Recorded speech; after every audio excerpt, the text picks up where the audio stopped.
Okay. So today I would like to take some time to talk about cancellation policies. There have been quite a few changes in cancellation policies in 2026 and in 2025. So it's important as hosts that we stay up to date on the changes that are being made and we ensure that our listings are up to date and accurate with the policies that fit best for our specific properties in each varying market. So, what I don't want is for everyone to think that one certain cancellation policy is the end all be all. Um, one type of cancellation policy is not going to work for the next person if it works for one person, just because of variances, nuances, and differences in booking trends, um, traveler behavior, etc. Size of property is also another factor there. So, I'm going to go ahead and share my screen. I'm going to review the cancellation policies of the top two OTAs, remembering that OTA stands for Online Travel Agency, and these are Airbnb and VRBO. Those are the two I'm going to go over. Airbnb and VRBO have different policies, and you're going to see why I actually, for once, prefer VRBO's settings over Airbnb's settings. But all right, so let's get into it. I'm going to go ahead and share my screen. So, okay, so choosing a cancellation policy, and I do want to show you guys where I got this information because it's important as hosts to know how to find these resources independently. But essentially, you're going to be logged into your account. You're going to find your little profile picture and click these three bars. You know what? I'm going to do it from another place. You're going to go over here and you're going to go to hosting resources, and then you're going to go to the resource center. And this is where you're going to be able to find any and all help articles. So honestly, you guys, this is super helpful. And I would always go here to check resources before I just ask a friend or call or message Airbnb support. These articles are up to date and they're going to be the most accurate. So you can even just click through all of their policies and there's 119 matches. Scroll through, educate yourself. Um, and if you're wondering about cancellation policies, what I specifically did was just type in this search bar and I typed in cancellation policies right here. So we're going to break it down. Okay. So it's interesting because Airbnb definitely has a push towards promoting flexible cancellation policies for hosts to use. We have to remember that Airbnb often is going to protect their consumer, aka the guest, more than the host because they need bookers. Yes, they need hosts too, but the experience of the booker is very important. So they are claiming that travelers want flexibility, and 44% of guests are going to choose a property with free cancellation over one that does not have free cancellation. And we do need to realize this is a newer policy as of last year. Listings with free cancellation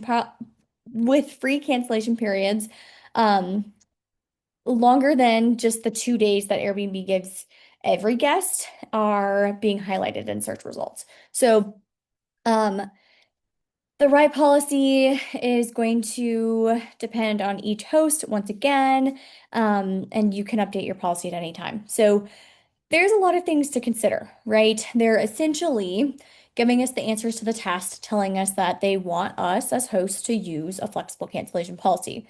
Does that mean you should use a flexible cancellation policy? Not necessarily.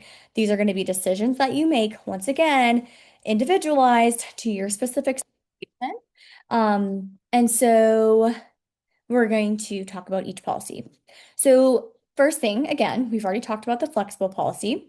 So, this is going to allow guests to cancel up to 24 hours before check-in for a full refund, and you as the host will not be paid. So, what that means is a guest can make a booking in January for, a stay in June and all the way up until let's say it's June 1st, all the way up until May 31st, they can cancel that reservation and get 100% of their money back. It's 24 hours before their check-in hour.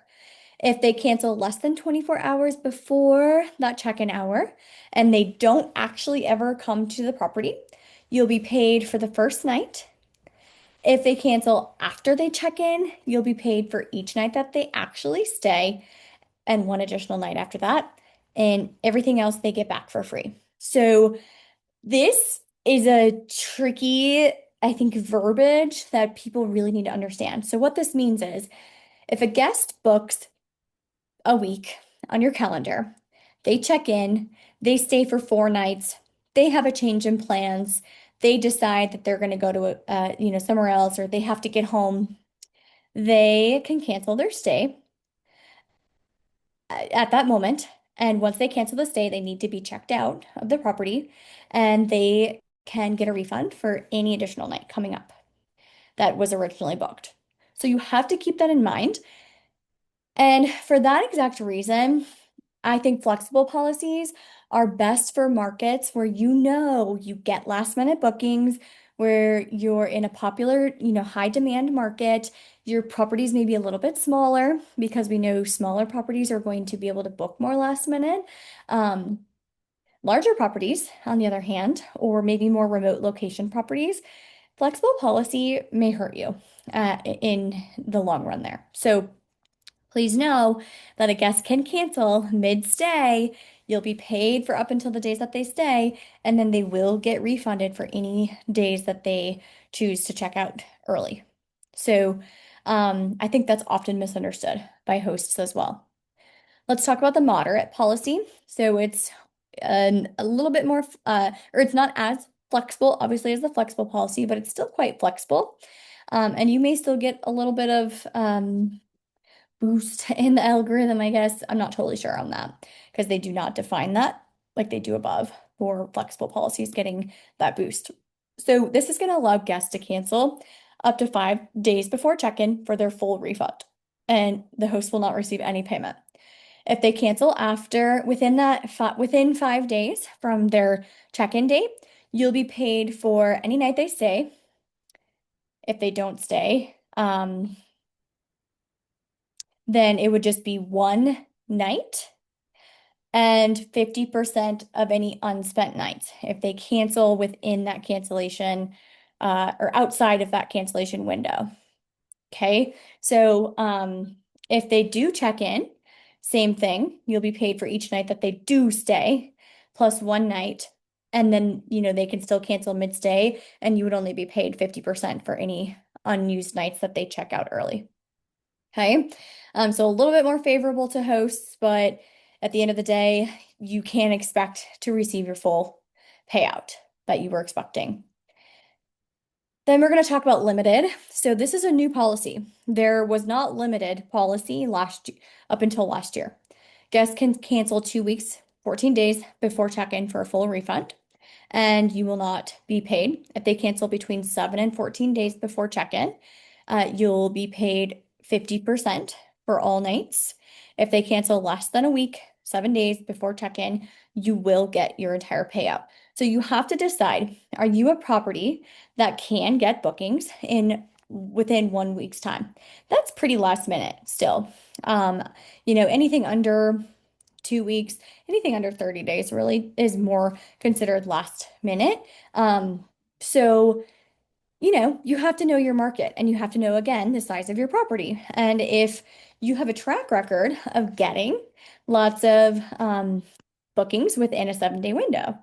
I'll go through the next one and then I do want to talk about a couple other nuances so I don't forget. But let me just check one thing here. Okay, so the firm policy, guests can cancel up to 30 days before check-in and you will not get paid. If they cancel between 30 days and 7 days before the check-in, you'll be paid 50% for all nights that they had originally booked. So that's basically outside of the cancellation window. If they make a cancellation, they'll keep 50%, you'll keep 50%, and your dates are going to reopen. And then if they cancel less than a week before check-in, you will get 100% of that payout. So, and then you will hopefully try to get rebooked also, which is like double pay. So you can see firm is the most strict policy. There used to be a strict option and a super strict option. Those have been removed. So we have to read between the lines. That tells us a lot. Airbnb doesn't want us to have super strict policies. It does impact guest behavior, booking behavior. So they've got lots of data on this, and that's why they have limited it to these four policies. I will not be surprised if they even end up taking away this firm policy at some point because it could be seen as too strict. So, not that that's fair for hosts, but yeah.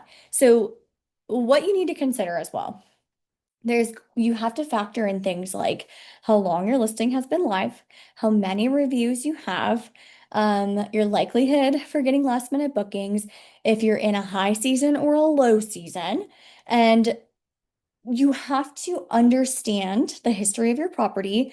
Do you get bookings and a lot of cancellations? If you're not getting a lot of cancellations, the gamble or the risk may be in your favor to choose that flexible policy because you're not getting a lot of cancellations anyway. And then every now and then you'll have someone cancel, and that's the gamble. So you kind of have to decide what's the sweet spot for you and what's going to make sense. I cannot tell you what you should or should not do for your specific property. So take the information, make an informed decision about what works best for you. Okay. This is also new. So all policies, no matter what, a guest can make a booking. Don't start counting your chickens and your cash yet. You gotta wait 24 hours. And once that 24 hours goes by, your cancellation policy kicks in. So it's just like when you book a flight, you have 24 hours to cancel that booking, that reservation. So it's the same thing. And I think that's totally fair because, that prevents mistakes being made with bookings. It's going to prevent lots of back and forth, negative experiences, et cetera, et cetera. Um, and this only applies if the cancellation occurs at least a week before check-in. At least 7 days before check-in, guests are going to get a 24-hour grace period. If it's within 7 days, they're not going to get that 24-hour grace period. I'm not sure if that's the same for flights, but maybe it is. Someone let me know.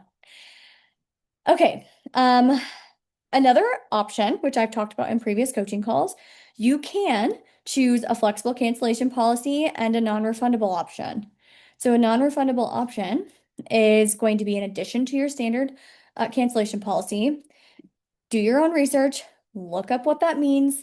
It's going to give a guest a discount for basically saying, "Hey, I'm not going to cancel. I have no intentions of canceling." And if they do, they are the ones taking the gamble.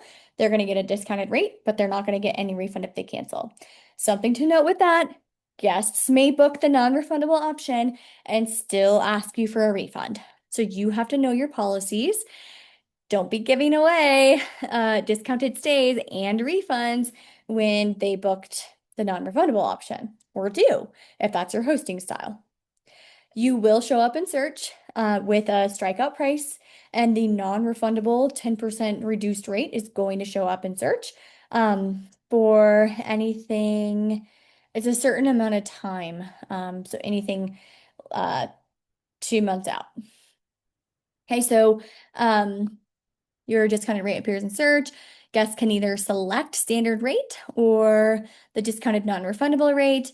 If they cancel after any applicable free cancellation period, which still applies, that 24-hour cancellation, you will keep your entire payout for all nights booked. And then the discount is applicable if the reservation is not booked with the pre-approval or special offer. Okay. So let's see. Let me do this help article here. So it's going to tell you when the non-refundable option is available. So a day before desired check-in for flexible policies. So basically you're going to show up, the non-refundable option is going to show up based on what your cancellation policy is. So you've got to kind of read through that and understand what you choose. If you don't understand it, don't choose it. Yeah, don't make decisions about things that you don't understand. So, okay, and then of course there are long-term policies. There's the firm and then the strict. So this is going to apply to monthly stays, which is 28 days or more, not 30 days, 28 days or more. Also knowing that tenant laws typically are 28 nights, which makes someone a long-term tenant.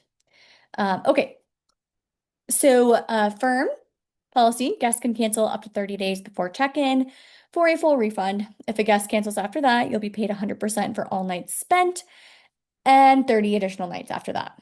If fewer than 30 nights remain on the reservation when the guest cancels, you'll be paid 100% for all remaining stays. Strict guests have 48 hours to cancel that booking, as long as that booking is made 28 days before check-in, and they'll still get a full refund. If they cancel after that 48 hours, you'll be paid 100% for all nights spent, plus 30 additional nights from the date of the reservation. If fewer than 30 nights remain on the reservation when the guest cancels, you'll be paid 100% for all remaining nights. Okay, this is also important. Cleaning fees are going to be fully refunded if a guest cancels during the free cancellation period. If they cancel after that, the cleaning fee is considered part of the nightly rate, and any refund is based on your cancellation policy. Um, okay. Cancels during the free cancellation period. If they cancel after that, the cleaning fee is considered part of the nightly price, and any refund is based on your cancellation policy. So it's actually not clear. It's really hard to tell if the guest will still be refunded for cleaning on that flexible policy. If they cancel after the free cancellation policy, the cleaning fee is considered part of the nightly rate. Okay, so sort of, because that cleaning fee is going to be factored into your nightly rate. So in some ways, yes, and in some ways, no. Okay, they also provide some tips here. A flexible policy can be right if it's your lower season. Um, If it's the high season, still same thing. Maybe you can have more flexibility with your cancellation policy because you know you're going to get rebooked. You could argue the opposite of that as well. If you're in a competitive market and not a remote location or a less touristy market. So it goes on, right? So on and so forth. Here's the suggestions for firm policies if you want to avoid cancellations and can handle them with 30 days notice. I have a property that needs 30 days to rebook due to various factors, and I do just fine with bookings up there. Also, you guys compare cancellation policies to your comp sets. That's going to be important. If you're the only one with a strict policy and every other property in your area has flexible, you're probably losing some bookings there because this statistic of 44% of bookers wanting to have a more flexible policy. Think about your own booking behaviors too as a traveler. If you use Airbnb or VRBO, do you filter by properties with a flexible cancellation policy? So I'm going to show you guys kind of on Airbnb what it looks like when guests are searching. Let's do, let's just look in, I don't know, let's go to Dallas. Dallas, we're going to be flexible, weekend, view guests. Okay, so you're going to see this little tab here. Free cancellation, free cancellation. They're getting highlighted for having that more, it's saying free cancellation for dates May 8th to 10th. So that could be any of the policies, really. Let's see, let's do specific dates and let's do this upcoming weekend for 2 nights. And let's see what badges pull up. So let's see if they have free cancellation listed for any properties. And I'm not seeing that pop up. I wanted an example there. Let's keep scrolling. Okay, I'm not getting any examples of free cancellation homes for the upcoming weekend. Let's push it out just a little bit more. And let's do the week and see if we can still get that badge for an example. I don't think we're going to, guys. So maybe they really are not even highlighting that. Okay, which is interesting because they're telling us that they do. Okay, I think my service is going out a little bit. We've got someone doing work in the back, so I may have to end this a little bit early, but um, it's almost 5. Okay, so you can see here if I go to reserve this property, it's going to tell me the cancellation policy as well. Choose when to pay, add their travel insurance policy, popular with their policy to add non-refundable. And then you can click full policy here. Okay, so that's what guests are seeing on their end. It's important to know that. I'm not going to go through this one by one just because I think my internet is kind of going out with this road work that's happening outside of my house. But what I'm going to show you guys is where you can go on VRBO. So very similar, right? Articles, what are the cancellation policies? You can literally Google VRBO cancellation policies and click the correct article. What I like about VRBO's policies is you can do seasonal policies. If Airbnb could roll out seasonal policies, we would all be happier hosts. So essentially, seasonal policies, you can select specific dates, and let's say you don't want to have flexible cancellation policy for 4th of July, Labor Day weekend, Memorial Day weekend, Christmas, Thanksgiving. You can specify those dates within your VRBO calendars to have a more strict policy. Will that potentially impact guest booking behavior? Yeah, possibly, but it prevents you from getting a last minute cancellation at a prime time that you know you're going to get booked, most likely. Okay, so those are things to consider. I highly recommend going through, and VRBO is also going to try to get hosts to utilize a more relaxed policy. So their most relaxed policy is going to be full refund 14 days before check-in, 50% refund 7 to 14 days before check-in for guests. Let's see. Yeah. So they don't even have anything close to that flexible policy like Airbnb has. Hence why I like VRBO's policy a little bit better. Okay, guys, now you're in the know about the cancellation policies. You have to understand these for success. And yeah, if you guys have any questions, please don't hesitate to reach out. But otherwise, thank you so much for joining me today, and I hope everyone has a great day.